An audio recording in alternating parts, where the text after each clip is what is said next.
You know, I've always felt that artists have a huge responsibility because the culture looks at them as a way of interpreting what's going on, you know. So I think it's important for artists to be redeeming, offer things that are redeeming, things that are going to lift people, encourage them. So you do have to be careful with what you say and what the material is, because there's a lot of material out there that bleeds violence. Just about every project I've done, you know, people say, I feel your spirit, which I think artists want to be told that, you know, they want people to be moved generally, and moved, changed, you know. I like to think that regardless of how you come into the concert hall at the beginning, you know, how you came in, that you'll leave differently. You know, I think that's part of my job description as an artist, is moving people to make important changes in their life. You know, if you came in mad, you'll leave. You know, if you came in angry, you leave forgiving. You know, if you came in bitter, you'll leave mercifully. You know, or whatever. You know, one of the best compliments I think I ever had in my entire career was a woman standing up in the audience and saying, you know, I feel so good now. Thank you. You know, and I just thought that was great. You know, I'm not so much into people being wowed over my technique or what I can do, stuff like that. That's just a vehicle for me. That's just a vehicle for my spirit. If there's any one thing I want, it's for people to have or to feel that sense of joy. The joy that I feel just being able to sing, you know, and getting a room full of strangers to sing together. What a joyful experience that is for me. I love it. I don't like to use the word performance or call myself a performer. I like to think of myself simply as a singer who likes to hang out and have a party, a musical feast of some kind. My mother knew all about this when I was very young. She knew how music was a healing balm. Because whenever I was sick, she'd give me two things. She'd give me medicine for my aches and pains, and she'd give me music for my spirit.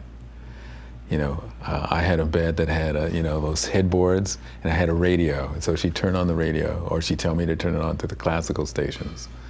So I'd listen to classical music, listen to Mozart, Bach, Beethoven, whoever, while the medicine was working, so I wouldn't feel so miserable. It would distract me from thinking about how badly I felt. And it always worked. There have been times when I might walk on stage not in the best of moods, or even ill. There have been times when I've walked on stage ill, not thinking that I could actually go on and do my performance, and 90 minutes later walk off stage well. Music does have incredible power to rearrange your insides, you know, rearrange your thoughts, heal your body. Well, my favorite book in the Bible is the Psalms, which is the songbook. I spend a lot of time there. Sometimes I sing through them. Many times, if I'm trying to memorize a verse in the Bible, I'll make up a song so that I don't forget it. You know, that's what I did with Don't Worry, Be Happy, you know. And some of the things that I did on an album called Medicine Music. You know, a lot of those things, as I was working on scriptures to memorize, I would make up a song out of it so I wouldn't forget. I do this form of singing called circle singing, and I do workshops and teach it, and it's very, very simple because I think it's very natural, where you get your singers in a circle, and you have sometimes, well, most of the time I have them in parts, basses together, tenors together, altos, sopranos. The leader stands in the circle and simply starts to improvise, and comes up with a part that he thinks that maybe the altos or sopranos or tenors or basses could sing, and then they hold that part. The leader gives the part to a certain group, and then they hold it, and then finds other parts, and so the leader assigns different parts to the whole group. And I tell you, after singing that way for 15, 20, 30, 60 minutes, while different leaders come in and change parts and rearrange them so the singing doesn't stop. It's a very uplifting experience. I don't know what it is, but it really does empower you. There's a sense of empowerment when you're done. In San Francisco, where I lived for 15 years, we used to do this thing called Singing for Your Life at Grace Cathedral, and we would circle sing for 24 hours on New Year's Eve. 24 hours of non-stop singing. Of course, they had to keep replenishing the singers. You know, you'd sign up for singing from 1 to 3 in the morning. You know, everybody would do a 2-hour slot, starting at 6 p.m. December 31st, and ending on 6 p.m. January 1st, or maybe it was December 30th to December 31st, something like that. Very powerful, just in the sense of how you felt afterwards, as if something in your body and your mind had been opened, you know. It's kind of hard to describe, but you could feel it in your body.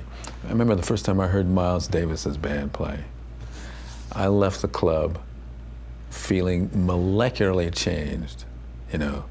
There was something different about me physically that I could actually feel, and I felt that way for 2 weeks, I think. You know, there was this lightness of being, this radiance that was coming out of my eyes and my head and my feet and my hands. Just something physically had changed in me because I was so connected to the music and so understood spiritually what Miles was trying to say. You know, like when you walk into a foreign country and you don't understand what anyone is saying, but then you hear somebody speaking your language and you immediately gravitate to them, and all of a sudden you become the best of friends because you're speaking with somebody who can understand you. And it was the same way when I heard Miles play. It's the same thing that happens lots of times for people who are doing some circle singing for the first time. They identify with the language. It's something they've always wanted to do. They've been afraid to step out on the ledge, you know, or improvise, and all of a sudden they've been given a form or a basis to be able to just express themselves. You know, you've got 20 people speaking your language. You finally fit in. You have this sense of belonging. Music is so broad. It elicits so many emotions. Have you ever listened to a piece of music and for some reason which you just can't understand, you simply burst into tears?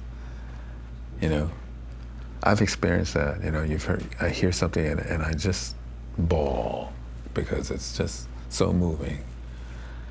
Music has a way of communicating in a way that language does not. It can go past language, you know. I do interviews, and many times I get stuck to find the right word, and even if I find a word that works, sometimes I feel that it's still not the right word. It might be 90% there, but it's not 100% there. Music has a way of being 100% there all the time. You know, even when I make mistakes on stage, I might find myself wanting to go to the left, and all of a sudden I find myself going to the right, or something, I trip over something, you know, in my improvs and I fall to the ground. But still, it still provides me with some material to work with, you know, because it's given me something. You know, instead of tripping over a rock, I've tripped over a pearl, you know. It's taken me into a whole new place. So music does have a very transcendent quality. It speaks in beyond any language. I think that's why my concerts have worked, my solo concerts, is because it's past language. You know, I get asked quite often, you know, when you go to Germany, you go to France, you go to Italy, you go to wherever you go, aren't you concerned that people aren't going to understand what you're saying? And I'm never concerned about that because music's language is so vast, so broad, so embracing. I discovered my family Bible, I think, when I was about 8. No, I got my first Bible when I was 7. I learned my first Bible verse when I was 6, you know, by heart, which was, what was it? It's in the book of Matthew. Yeah, it'll come to me. My father's father was a Baptist minister. I grew up in the Episcopal Church. When I was 16, I wanted to become a monk. I was very attracted to the life of quiet, structure, Very much attracted to it. And pretty much gave up the idea of becoming a priest when I was about 25, I think. Which was timely because 2 years later I decided that I was a singer and started working as a singer. So it's probably a good thing I didn't go hide off in a monastery somewhere. Though I'm still a very quiet guy, and I love the scriptures. I still read the Bible through, over and over and over again, because you always find things there, that you hadn't seen before. I could read the same verse 1,000 times, but the 1,001st time I read it, I'll find something in it that I hadn't seen before. When I go to church, I usually attend an Episcopal church. I don't get to church much because of my traveling and all. I'd love to be able to sing in a church choir, but I don't think I'd make the rehearsals. We were rehearsing in a church, and we started talking about how, the masculine gender is so prominent in Scripture. And I think that night I went home and I wrote Psalm 23 as part of an exercise, because at that particular time in my life, I started the day off by writing. That was my morning meditation, I guess. And this tune was just there. I just wrote it. And I put it in the feminine because of the discussion that we'd had about, men are just everywhere in the Bible,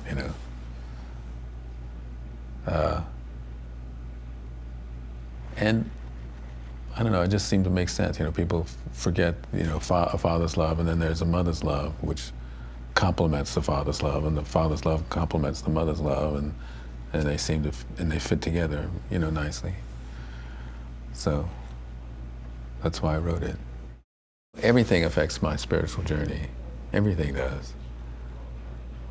Every day you make the decision, regardless of what you're doing, to choose life, choose blessings or choose cursings, or choose life or choose death, as the Bible talks about.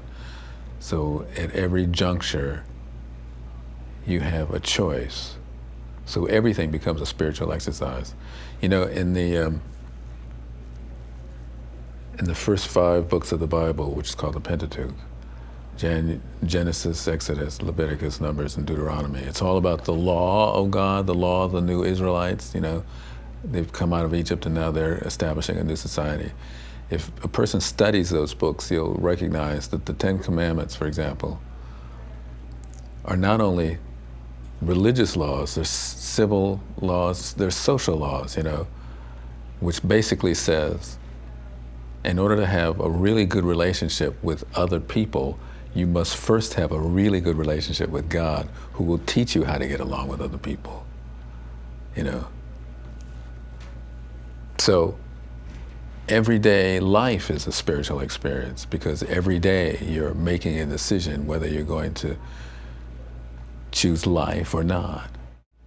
Unfortunately, there is such a thing as a very narrow view of Christ. When I'm on the road, I have my televisions removed from my room because I don't want to watch the news. I don't want to read a newspaper, because there's this thing that I call, and this is just me, media Christianity. The only time the media, most of the time, not the only time, but most of the time, when we're talking about the Christian faith, it's always the extreme faction of it, the weirdos, the people who are angry and bitter. Now, angry and Christian don't go together. They don't. It's an oxymoron.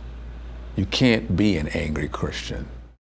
I'm hoping that people will come to identify that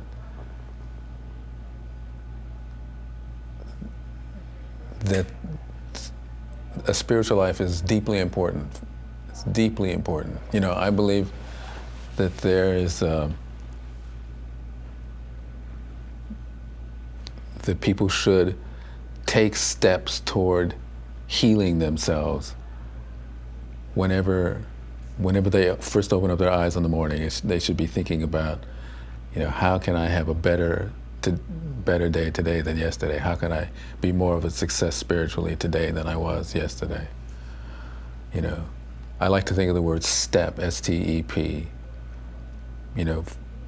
Healing begins with the spirit, trickles down to the thoughts, which changes our emotions, which comes out of our bodies physically.